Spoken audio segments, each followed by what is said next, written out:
So a lot of years ago now, I received a birthday card from some of my former colleagues in the Spencerport School District, back when I was still practicing as a school psychologist. And I got this birthday card not too long after I was ordained into holy orders. And on the front of the card, there was a picture, maybe you've seen this in the grocery store, seen this card, it's a picture of a priest, and the priest is pulled over by a policeman after running a red light. That part of the card is really illustrative of me. I tend to get pulled over a lot by police, and sometimes it's about running red lights. But God is teaching me. That's not where I'm going with this.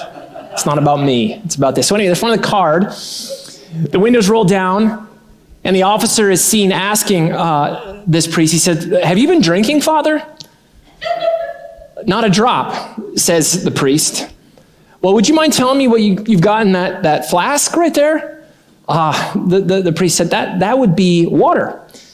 And then you open the card up and the dialogue bubbles, they continue over these characters. And with the policeman in this picture, he's holding the flask and he's smelling and he says, "I believe this is wine, Father."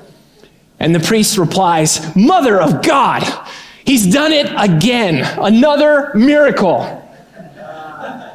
And then the caption reads, "May your birthday be full of pleasant surprises." Now, of course, that content of that card, in case you missed it, went way over your head, it's a reference to Jesus turning the water into wine at the wedding in Cana, right? But I share that mostly because it's humorous, I think, but also because it calls to mind the presence of miracles that are recorded during Jesus' ministry, and especially the miracles that are mentioned in our gospel readings during the season of Epiphany. And I've mentioned over the past several weeks that Epiphany's theme is what? It's the revelation of the identity of Jesus, the revelation of him as the Son of God. And miracles are clearly demonstrative of that reality, of his identity. And St. Mark shares lots of them, plenty of them. And last week we recall Jesus' encounter with the forces of evil in the Capernaum synagogue, right? People are they're in awe of the signs that Jesus performed. And you can think back to the language or go back and read in Mark chapter 1 and verse 21 and in verse 27, it uses these words, amazed and perplexed, astonished at the things that Jesus was saying and the things that he was doing. His revealed authority in word, preached, and in deed in the miracles. And today's lectionary passage from Mark's Gospel, chapter 1, it picks up right around noon of the same day of Jesus teaching in Capernaum in that synagogue. And we pick up in verse 29 together. It says, "And immediately," just side note, if you read the scripture here, the word immediately, it is like every couple sentences. I'm not sure what Mark was going on, or this particular translation has to do with that, but it's like immediately. It makes you jumpy, just reading it, I think. But verse 29, immediately he left the synagogue. He must have moved really fast, and entered the house of Simon Peter. This is Peter, and Andrew with James and John. So basically, he goes there, and upon entering the house, just the paraphrase is we learn that Simon Peter's mother-in-law is down and out. You know, she's sick, and we're told that she has a fever. Jesus is then notified, and he goes in, he takes her by the hand, and boom, the fever leaves. Next thing you know, Peter's mom is serving them, probably making them lunch or whatever they would eat for lunch that day, and a few hours go by, and as a few hours go by, we read that the crowds are gathering. They discover where Jesus is, and a bunch of them are out in the front yard at this point. The diseased are coming, the demon-possessed are coming, the regular folks, they're all coming. Verse 34 says, "And he, Jesus, healed many who were sick with various diseases, and he cast out many demons." It's an epic story. It's an epic story. And then you have to keep going, and after what must have been a very full day of ministry, Jesus and his disciples, they probably go to bed. They're tired. And at some point, we read here in the middle of the night, we're told that Jesus, he sneaks away. He sneaks away to be with Abba, to be with his Father, the Heavenly Father. Verse 35, "And rising very early in the morning, while it was still dark, he departed and went out to a desolate place. And there he prayed." Now, we're not told how long Jesus is gone before his guys wake up. And they're like, where's Jesus? What happened to him? He's gone again. And they go out searching for him. And we read in verses 36 and 37, Simon and those who are with him, they're searching for him. They found him, and then they said to him, everybody is looking for you. Kind of makes me wonder in my mind's eye, did they do like a sweep, when they're searching through a field? Did everybody like, where's Jesus? And they're going through the towns all connected. Ooh, somebody trips over him praying by a rock. Everyone's looking for you, Peter says. And Jesus doesn't seem surprised. Instead, in that moment, he reminds them that he was made for this. Jesus more or less says to his guys, he says, let's keep moving now. Let's keep serving. Let's keep ministering. Verse 38, and he said to them, let us go to the next towns that I may preach there also, for that is why I came. Verse 39, and he went throughout Galilee, preaching in their synagogues and casting out demons. And reading these accounts, I'm telling you, it's not difficult to notice the extraordinary things that Jesus did. It's not difficult to notice the extraordinary things that Jesus did. He's casting out demons. He's healing the sick. He's calling the dead back to life. His divinity and his power are made known through the miraculous, right? That's where you say, yeah. But what made me curious this week, and the question I wanted to ask of the text was, what about the more ordinary things that he did? Are there important revelations in those as well? Now, I think the answer is yes, but I also think it's easy to lose sight of this back then and today. And the reason why is because we seem to be drawn to the extraordinary, don't we? The bigger things, the faster things, the more seemingly exciting things, not just in our lives, but also in the church. Some aren't satisfied if they don't see healings. Some aren't satisfied if they don't hear a prophetic word, if there's not some tangible emotion that's felt. And I'm not saying any of those things are bad. I want to stir up our faith. Amen? I want to see dunamis power of the Holy Spirit fall upon us as it did in the upper room on the day of Pentecost. I desire the extraordinary. But the ordinary things are important too.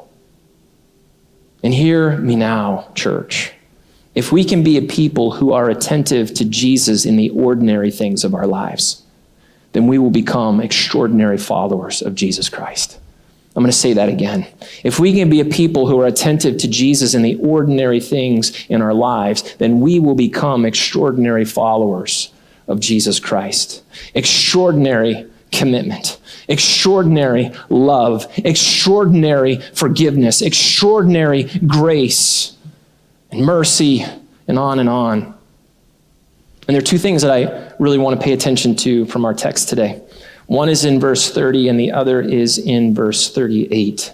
And we'll focus here because both are more ordinary than extraordinary in nature. And we'll start with verse 38 because it lays a nice foundation for the other. Notice with me what Jesus says, verse 38. He says, let us go to the next town so that I may preach there also, for that's why I came. Basically, it's a statement of fact that Jesus came to do what? To preach. That was a revelation element. It's an epiphany element. Jesus reiterates his mission of preaching as a core reason why God the Father sent him. And remember last week, we dug into this a little bit, and it was actually a demonstration. The way that he preached was a demonstration of his authority. But, however, with all of these miraculous signs and wonders that are going on, I can imagine the disciples needing a reminder of this more ordinary thing, the preaching. Especially in the midst of all the extraordinary miracles of the previous day at synagogue and those happening literally everywhere that Jesus went, right? It's becoming very clear early on in the mission of Jesus that people are looking for him. They're bringing the demon-possessed and the physically sick, and they had more in mind. They had more in mind than just listening to his authoritative preaching. You with me? In fact, things were getting zooey. Verse 45 tells us Jesus could no longer openly enter a town, but was out in desolate places, and people were coming to him from every quarter, from every spot, from every nook and cranny and crevice. And we know the vast crowds, probably 5,000 to 10,000 people. 5,000 to 10,000 people would be going to these remote places. And there are no porta potties set up. There are no food vendors in these places, right? This is the backdrop for the stories of the feeding of the multitudes. But church, Jesus says what? He says, I came to preach. And the revelation of the good news of Jesus Christ was quite simple and very ordinary. Brace yourselves. You ready for this? Jesus only preached a 2-point sermon. Point number 1, repent. Point number 2, believe. That's 3, sorry. Point number 1, repent. We're so used to as preachers doing 3-point sermons. Point number 1, repent. Point number 2 is believe. So if we're going to overemphasize the signs and wonders, then we're going to minimize the transformational power of the gospel message, that we are saved by grace through faith. I love what author Ted Decker says. He says, whoever said that a straightened hand was more dramatic than a healed heart? Whoever said that a straightened hand was more dramatic than a healed heart? In other words, said another way, a soul saved by Jesus is no less extraordinary than a paraplegic moving her arms again. You with me? So verse 38 is all about Jesus telling his guys and us that he was a preacher first and foremost. He didn't just come to perform miracles. In fact, Jesus started to get upset with people when they insisted on miracles to validate who he was. We could jump over to John's Gospel, chapter 4, verse 8, and we read Jesus addresses this. He says, will you never believe in me unless you see miraculous signs and wonders? And later in Mark's Gospel, he's ticked off, and we hear the Pharisees, they're testing him, they're asking him to and they don't even really believe what he's saying anyway. Just show me one more thing and that'll convince me. Show me one more thing and maybe that'll convince me. Asking him to do yet another miracle to prove himself. Mark 8, verse 12. And he sighed deeply. I wonder what that sounded like. And he says, why does this generation ask for a sign? Truly I tell you, no sign will be given to it. Are we much different today? Are we much different today? Jesus came to share the good news of the kingdom, that we would repent of our sin and believe in him. Now hear me now. Signs and wonders were byproducts of his compassion for suffering people. He was inclined to cast out demons and heal the sick because he was moved by those who were broken in body and in spirit. Listen to me. Jesus was interested in healing the soul first. I'm going to say that again. Jesus always shows us that he seems interested in healing the soul first. In the next chapter, if you go into Mark chapter 2, you read the story. It was one of our favorite stories, right? The paralytic being lowered down and in through the roof. What's the first thing Jesus says? It's not rise and take up your mat. The first thing he says is, son, your sins are forgiven. You see the order? You see what's going on there? The epiphany or revelation of Christ involved extraordinary things. Absolutely. Miracle after miracle after miracle after miracle. And Jesus was revealed and made known in these extraordinary things, but also in the more ordinary things like teaching and preaching, which, by the way, if you were to trace things even further back, you'd get to something even a little bit more ordinary, which is what? You find Jesus sitting with the Lord in prayer.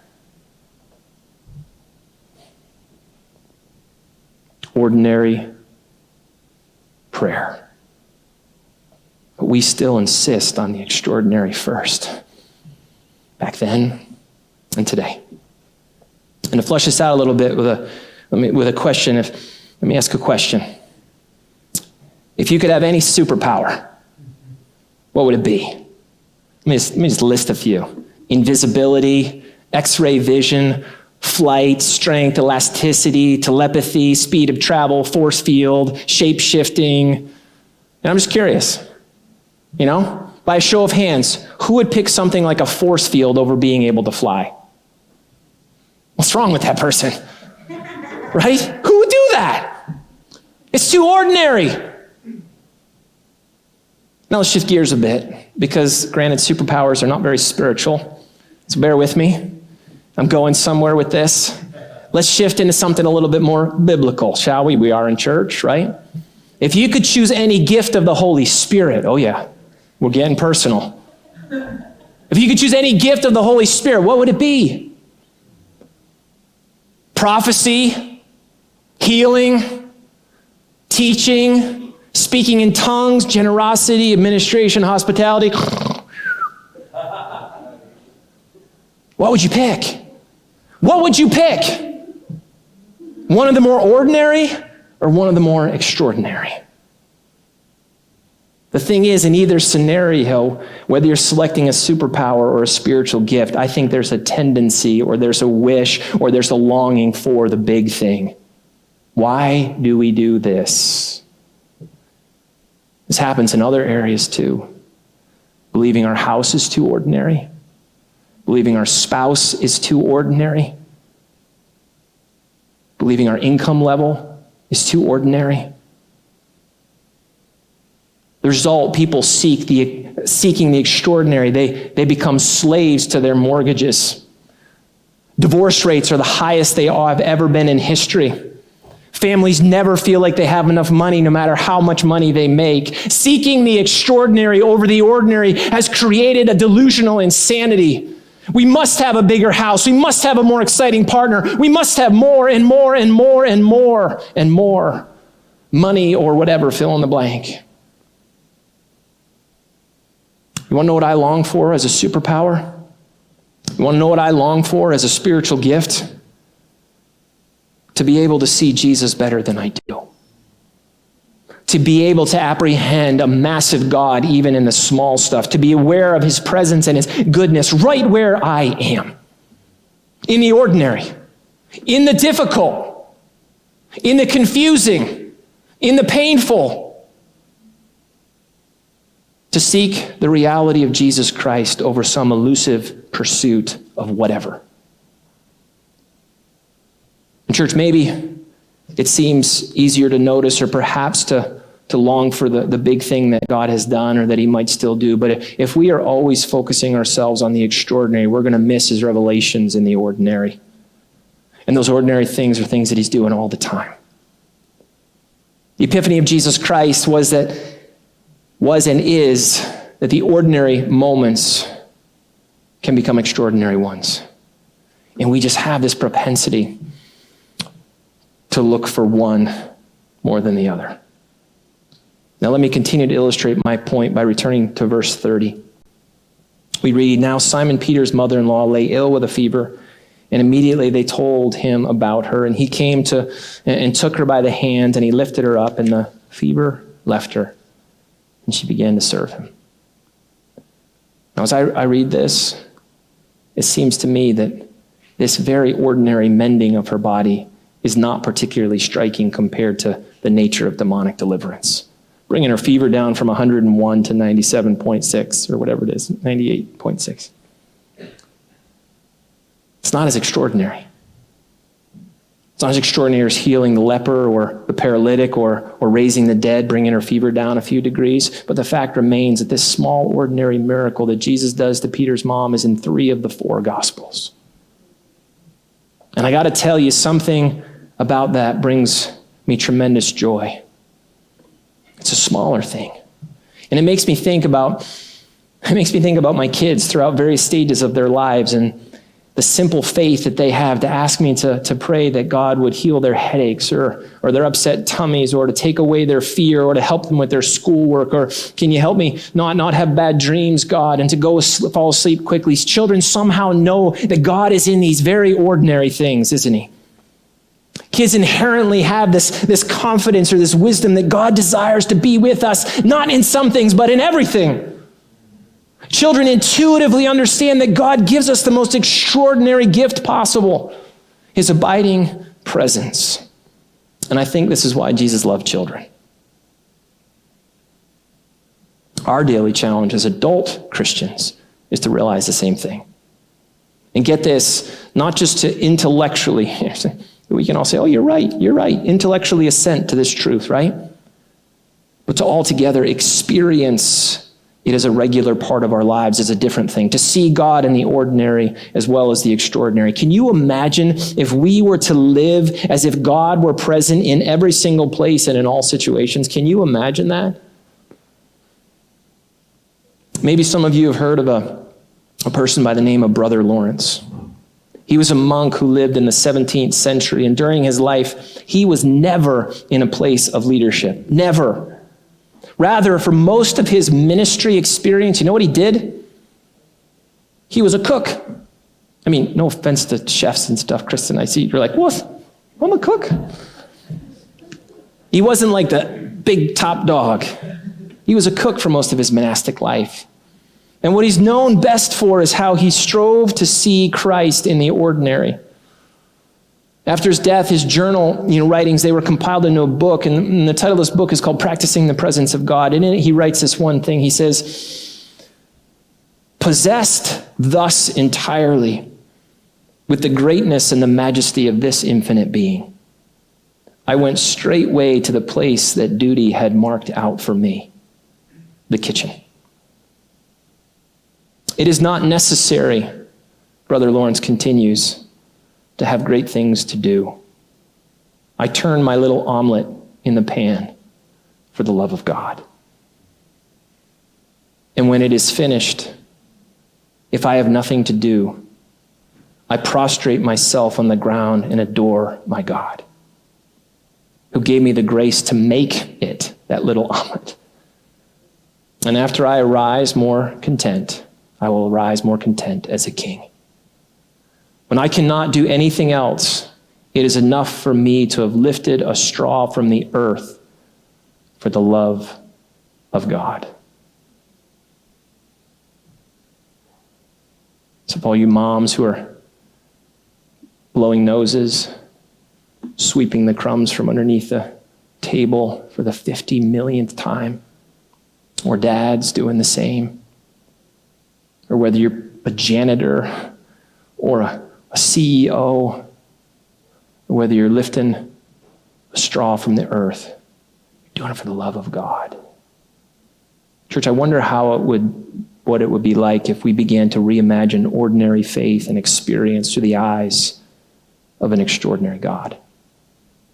Extraordinary faith and existence might not be in big miracles, but actually in trusting the person of Jesus Christ. Extraordinary faith and practice in a Christ-centered worldview that looks for and seeks God's fingerprints and God's love and God's presence everywhere in everything.